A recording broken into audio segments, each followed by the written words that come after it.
Well, guys, they tried it one more time. They told you this was a lone wolf. They were wrong. The story behind Charlie Kirk's assassin is deeper and darker than you can imagine, but we all kind of knew it was going to lead directly to where we're at now. And it turns out the key to this capture came from inside of his own home and maybe inside of his own bedroom. Pictured here is a person named Lance Twiggs, a person that is transitioning, and they shared a bedroom. And we have breaking and absolute shocking, but not so shocking news about the motive of Charlie Kirk's killer, Tyler Robinson. He committed an act of political terrorism against Charlie Kirk. And now up to this point, we knew that Tyler was a far left-wing activist. And this is according to The Guardian, also the Daily Mail. They have talked to one of the suspect's high school friend and said that Robinson was a leftist in the family of very hard Republicans. In a phone interview, apparently they wanted to remain anonymous, but Robinson's high school friend said the suspect was pretty left on everything and was the only member of the family that was really a leftist. And the rest of the family was very hard Republican, real, God-fearing Christians. And around the sophomore year, the friend said that Robinson became more and more extreme in his political views and would always just rant and argue about them. They said that they played a video game together a lot in high school and noted that the bullet engraving with the arrows was a reference to this game. It's called Helldivers 2. I don't know anything about that because I have a life. But as I mentioned earlier, he said that the arrows specifically were in reference to calling a bomb within the game. And when the friend saw that on the news on Friday, he said he was shocked. He knew Robinson had strong political views, but never thought he would go that far. Now, this article is coming out from the Daily Mail, and this is a roommate who tipped off the FBI, now being identified as transgender. 22-year-old wannabe professional gamer, lived with him, maybe shared a bedroom, maybe shared some other things. We all kind of knew it was headed down this path, but this is absolutely confirmed. I think one of the first outlets to bring this out was The Guardian, Fox News, and now it's getting a lot of traction all over social media. And we're seeing this once again because Charlie Kirk was a very big proponent of the nuclear family, the kind that can, reproduce and have kids. It's unclear if Twiggs is the same person referenced in the reports, not been named in the affidavit. But his grandfather, Jerry Twiggs, told the Daily Mail he was unable to comment on rumors that he is trans and that there was a trans motive to Kirk's murder. You can see that here. You can see Tyler Robinson here. He just looks like a normal kid, maybe a little angry and confused from the report, but here on its surface looks very normal. Authorities are yet to confirm a motive, but the Utah governor, Spencer Cox, told the Wall Street Journal that Robinson was deeply indoctrinated into leftist ideology. Like Robinson, he was an avid gamer, posting shooting game videos on a TikTok account. Guys, if you don't think TikTok is being used against our young people, being used to weaponize young people and radicalize them, then you really need to rethink some things, because that's exactly what's happening. Now, this is on Twitter here. One of the final things Charlie said before being shot was that there were too many trans shooters. And we can sadly, we found another one.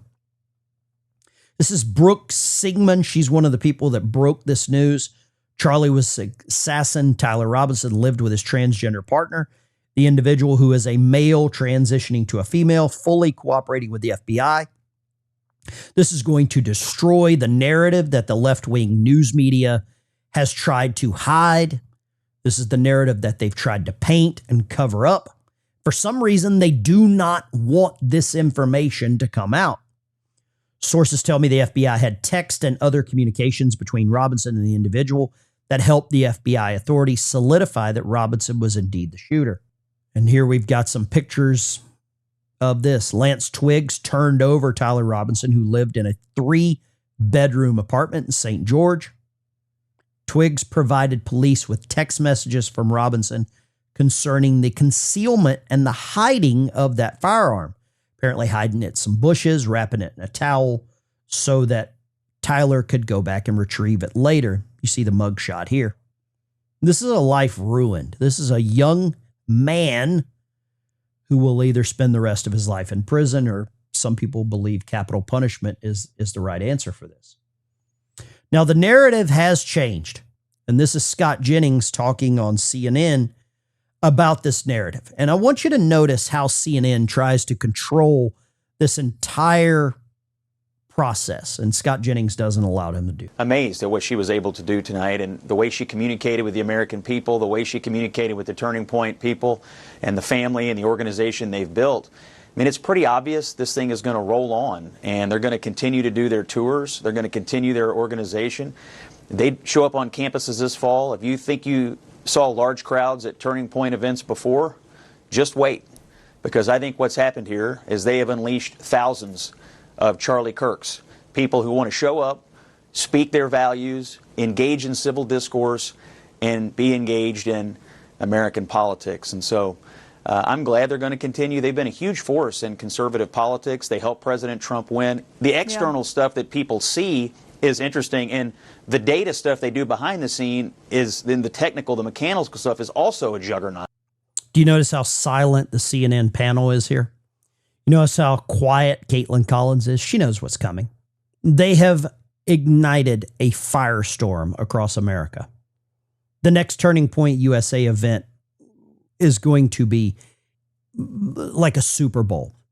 The left has done this to themselves by consistently screaming rhetoric and blaming normal, God-fearing Christian conservatives for the problems in America, while at the same time playing damage control for what we're seeing here. It's 24 years and 2 days after 9/11, and the New York Times is posting its second fluff piece of Hassan Piker, basically another hate monger on Twitch, where he calls Jewish people inbred pigs, platforms terrorists, and jokes about how 9/11 too is going to be an embarrassment for his city. Now, what happened was on September the 10th, and it completely sucked the air out of the room for what should have been a 24-year memorial. People like this are allowed to spread this hate and rhetoric while the left continues to ignore it. One person that is not allowing the media to hide and play damage control is Stephen Miller. And I want you to hear this excoriating message that he delivers talking about his last conversation with Charlie. There is a domestic terrorism movement in this country. When you see these organized doxing campaigns where the left calls people enemies of the republic, calls them fascists, says they're Nazis, says they're evil, says they have to be removed, and then prints their addresses, what do you think they're trying to do? They are trying to inspire someone to murder them. That is their objective. That is their intent. And when you see online, Sean, as we've seen for the last few days, tape after tape after tape of federal workers, bureaucrats, staffers in the Pentagon, educators, professors, healthcare workers, nurses, celebrating the assassination of Charlie Kirk. These are radicalized people. There is a domestic terrorism movement in this country. And let me tell you something I've not shared with anybody, but the last message that Charlie Kirk gave to me before he joined his Creator in heaven was he said that we have to dismantle and take on the radical left organizations in this country that are fomenting violence. That was the last message that he sent me before that assassin stole him from all of us. And we are going to do that under President Trump's leadership. I don't care how. It could be a RICO charge, a conspiracy charge, conspiracy against the United States, insurrection, but we are going to do what it takes to dismantle the organizations and the entities that are fomenting riots, that are doxing, that are trying to inspire terrorism, and that are committing acts of wanton violence. It has to stop. And my message is to all of the domestic terrorists in this country spreading this evil hate: you want us to live in fear? We will not live in fear, but you will live in exile. Because the power of law enforcement under President Trump's leadership will be used to find you, will be used to take away your money, take away your power, and if you've broken the law, to take away your freedom, Sean. That is a powerful message from Stephen Miller. I wish there was something that he said there that I don't agree with, but he's so right on every level. They took away a guy that was so young, a father to two, a husband, a leader, an activist. Some people say that Charlie Kirk could have became the next president of the United States, or maybe whenever he was old enough. He wasn't even old enough to be president of the United States. He was taken away too early. And there are other people that are inciting this same level of violence across. And I believe one of these people is Chris Cuomo. And I want you to listen here. You can see the tweet. Chris Cuomo responds to Elon Musk. I never suggested or would suggest that Elon should be hurt for what he says. That is horrible. And anyone who believes that is wrong, and wrong to want it. I know there's power in playing the victim. But Elon Musk is the one saying that the left is the party of murder. And that is as useless as his platform when it comes to pushing extremism at a time when we need to do the opposite. And I know it makes you money. And I know it makes you resonant. But it's also why you're no longer standing next to the president. And I would never want anything bad to happen to him because I think he has bad ideas. Elon Musk can be part of a better social media. He should change his algorithms, and I would never want anything bad to happen to him. No, but Chris Cuomo does want free speech limited. That's where I draw the line. I don't want free speech limited. I might not agree with you, but I'm going to allow you to speak, and I'm going to listen. Charlie Kirk allowed people an opportunity to talk. He went to them. He went to the college campuses. And this gentleman here, Tyler Robinson, decided that he couldn't deal with that he couldn't handle that something else needed to be done. And it seems like throughout our history in the United States, anyone that has an idea that's a little different or maybe a little too, controversial, even though it's helping the right people, like these college students, needs to be shut up, needs to be shut down. And Chris Cuomo, it sounds like he wants Twitter to be shut down, have X shut down, or the algorithm changed so that free speech is not free speech.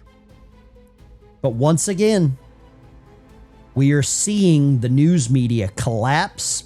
The narrative that they try to hide is getting exposed, and it just seems like a normal, what I would call kid, took something so good from us. And this is Lance, Tyler's partner. You can see Charlie Kirk there at the event before he lost his life. And now there's a family without a dad, a wife without a husband, because of someone here like this.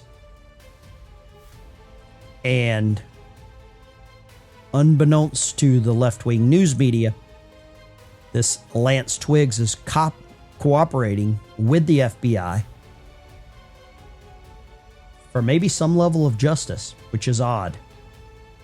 And they love free speech as long as it's beneficial to them. It's a double-edged sword. Be careful what you wish for. You just might get it. Thanks for watching. This has been Dykes News Channel. Smash the like and subscribe button on your way out the door. You can support the channel as a member up here or chip in here. Take care.